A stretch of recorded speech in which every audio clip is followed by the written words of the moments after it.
ఇంత గొప్ప ప్రమాదాన్ని తప్పించడానికి ఒక ఆడపిల్లను వాడుకున్నాడు. తల్లి తండ్రి దిక్కు దేశాలేని ఒక అనాథ బిడ్డను వాడుకొని గెలిపించాడు. రాజు ఆజ్ఞను కూడా తారుమారు చేసి యూదులనందరినీ కూడా ఆ దినమందు వధింపబడకుండా కాపాడి వాళ్ళని చంపాలనుకున్న వాళ్ళే హతులయ్యేటట్టు దేవుడు చరిత్రను తిరగరాశాడు. అది మన దేవుడు. ఎస్తేరుకి ఇచ్చిన వార్నింగ్ ఈనాడు అధికార పీఠాల మీద కూర్చొని క్రైస్తవులకు, దేవుని పిల్లలకు జరుగుతున్న అన్యాయాన్ని చూసి కూడా పట్టించుకోకుండా ఇది కష్టం అది కష్టం అనుకుంటా బాధ్యతారాహిత్యంగా వ్యవహరిస్తున్న వారికి వార్నింగ్ దేవుడు రిలీజ్ చేస్తున్నాడు. ఏంటో తెలుసా?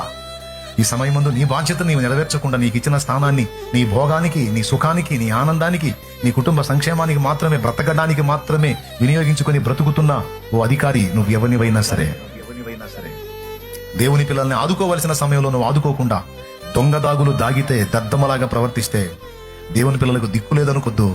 నా దేవుడు దిగుతాడు సీన్లోకి, ఏ కార్యమైనా చేస్తాడు. పెద్ద మొనగాళ్ళు అనుకున్న దద్దమ్మలు మీ వల్ల కాంది ఒక అనాథైన ఆడపిల్ల ద్వారా కూడా నా దేవుడు చేయగలుగుతాడు. ఒక అల్పమైన పాత్ర ద్వారా చేయగలుగుతాడు. అది సాధ్యం నా దేవునికి. అయితే ఎస్తేరుతో మొద్దకే అన్నమాట, ఈ సమయం కోసమే నువ్వు ఆ పీఠం ఎక్కావేమో, అది నువ్వు అశ్రద్ధ చేస్తే నీవు నీ ఇంటి వారు నశిస్తారు, జాగ్రత్త అనే వార్నింగ్ అందరికీ హెచ్చరిక.